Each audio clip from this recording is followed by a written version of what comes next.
Kaixo, gu berdintasun batzordetik gatoz, eta gaur martxoak 17 denez, LGTBQ+aren inguruko galdera batzuk egingo diegu kaleko jendeari. Gaur maiatzak 17 da. Badakizu zer egun den?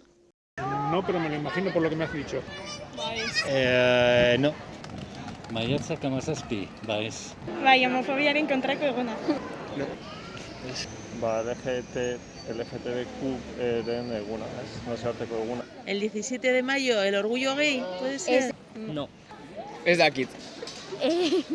Kolektiboare jasaten duen homofobiaren aurkako eguna da.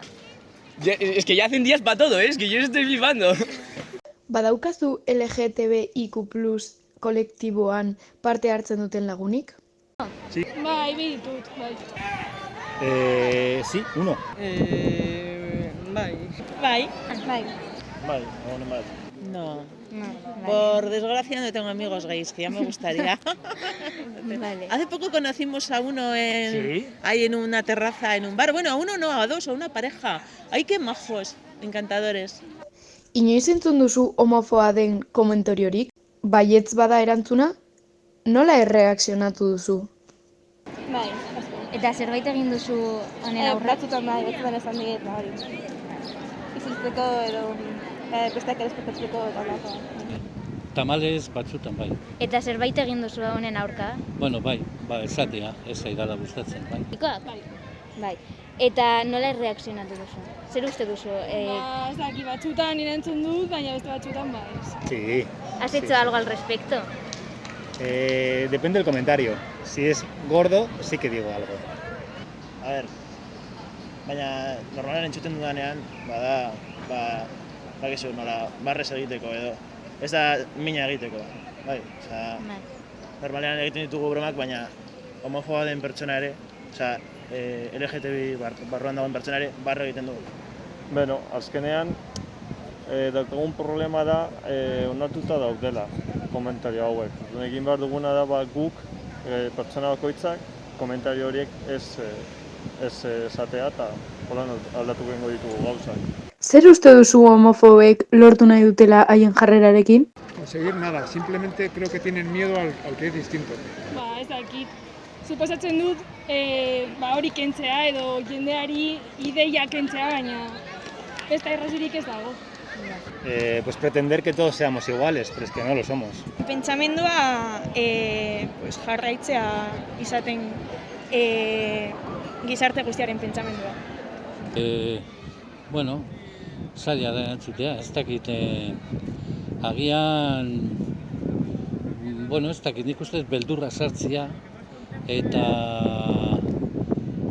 ez dakit jende kolektiboko jendea eta ez sentitzea erosua giro honetan, hori izango da, ez dakit. Ez dago zentzurik, ez dakit.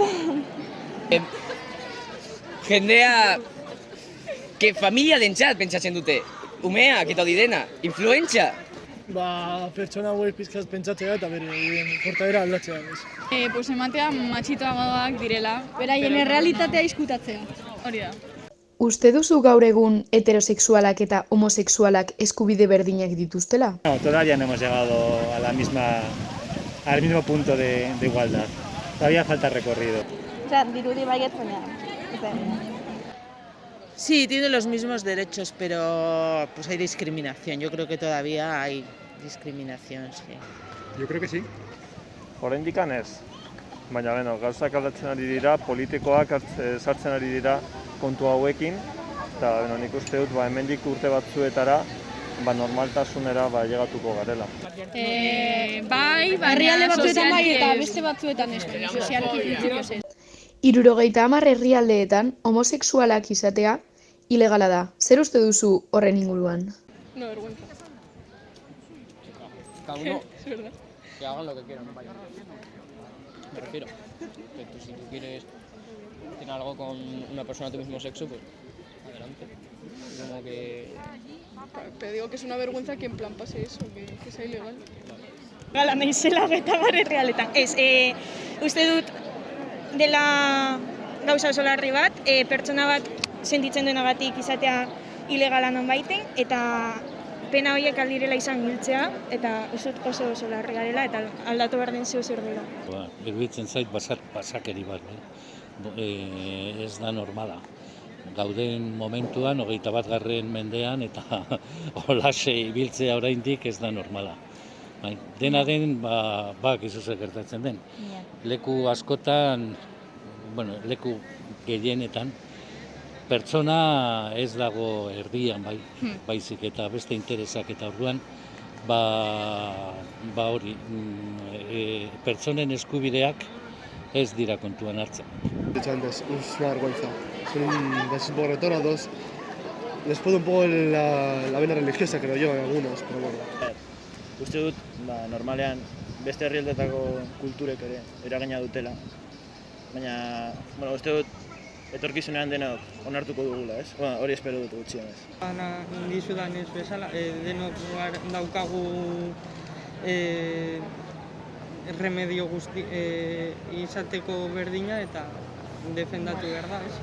Zergatik uste duzu homosexualek eta kolektiboko pertsonek armairutik irten behar dutela eta heterosexualek ez? Antes no era algo tan común, entonces ahora, al ser algo que gracias a Dios se va normalizando, pues bueno, es como un paso adelante.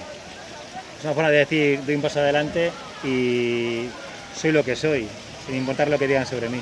¿Crees que a día... Ez dut uste armairutik atera behar denik jendea. Osea, ez dut uste armairu baten egon behar garela sartuak jaiotzetik. Beldurra daukatelako ateratzeko. Eta ez dakite, igual insultak jasotzen dituzte, baina badago jendea ere apoiatuko didetela eta lagundu aldiogu.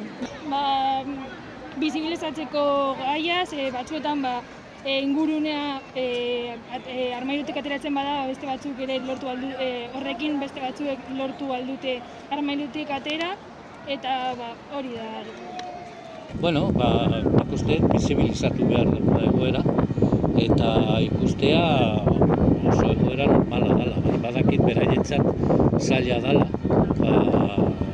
oporra delako, komentatu dugula den, oraindik homofobia hor dagoela agertzen da.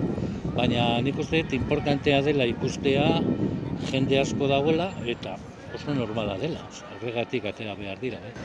Nik uste dut, egiten dugun bezala, egiten ari garen bezala, eske kontu arkaikoa dela. Orduan, orain dela urte batzuk jendea armairutik atera behar zela, gehi zela adierazteko. Gaur egun, zuen generazioa eta gauzak aldatzen ari zarete eta... Nire ustez ez dira atera behar. Osea, la goza bat asumitu behar dela, heterosexualtasun modukoa. Heterosexuala zarenean, normala zela, ez? Eta armairutik ateratzen bazala, psikriatiko batera joan bezala.